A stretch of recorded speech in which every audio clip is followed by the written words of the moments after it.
Here is Israel. Another light went out as the night began to fall. Another eardrum played as the bomb was heard to all. We all heard it. My friends heard it. Little kids in the bomb shelters heard it. Why? Why do people have to live under falling missiles coming from a people that we're taking care of? I don't think anyone cares about our cousins, our neighbors, more than us. I don't think anyone takes care of them more than us. We don't deserve to get missiles from them.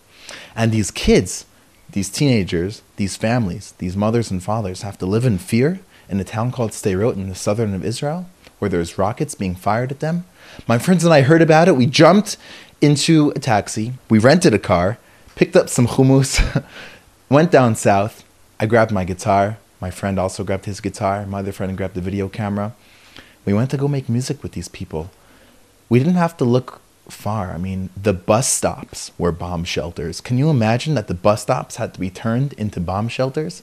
Because we survive. We're a nation of survival, and we've been surviving for thousands of years. We're not going to stop taking buses because people are bombing buses. We're going to continue. We're always going to continue. And we're going to see the amazing light. And I happen to be seeing it already. And I want you to see how amazing it is when these people are dancing together here in Sderot. Not only are they dancing together here, but they're also dancing together on the army bases. That's right, we snuck into an army base. Well, sneak in, we had used some connections to get in. We got in there, and these people are just sitting there in miluim. Miluim which means when you go to the army, you don't just go for 3 years. You're called back every year to serve. I'm talking about leaving your wife for 3 weeks. Leaving your children for weeks, leaving your work. And everyone knows it and everyone accepts it because you're putting your life on your line to defend your family.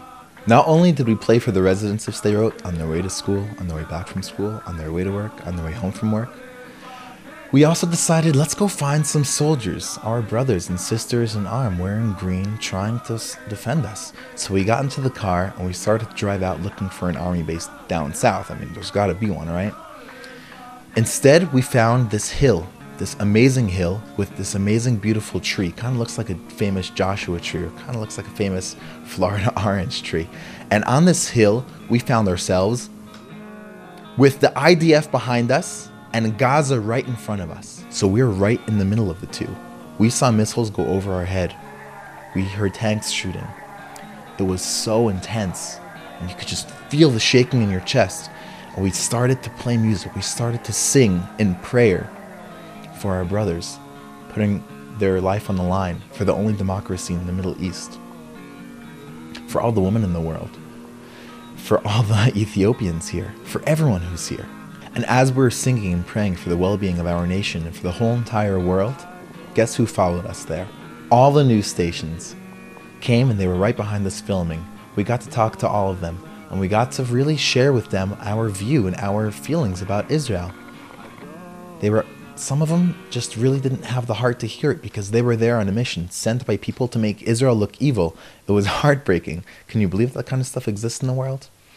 We got back in the car and we traveled down the road and we found an army base.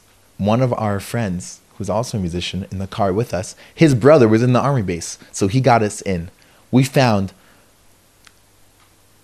so many different kinds of soldiers in this barrack, and this barrack, and that barrack. The ones who are there from between the ages of 22. We found the soldiers who are there, who leave their families and leave their children and leave their work just to go put their lives on the line for the nation of Israel. And they're there waiting to get the call to be there on the front lines, to put their lives on the lines for us. I mean, what could we say? What could we do? These guys are doing the real thing. The real thing. This is serious courage. I'm talking about Lion of Judah courage, you know? Fearless. No fear. We started singing. We came in there singing harmonies, playing guitars really strong. You would think these guys would be like, no, we want to sleep. Come on, leave us alone. We're about to go to war. You know what they wanted to do? They wanted to sing. They wanted to dance. Just like in the old days, what we used to do before we went to war. And we were singing and dancing.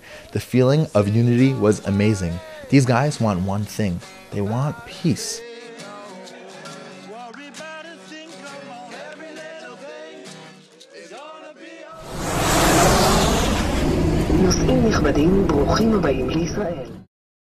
Here is Israel.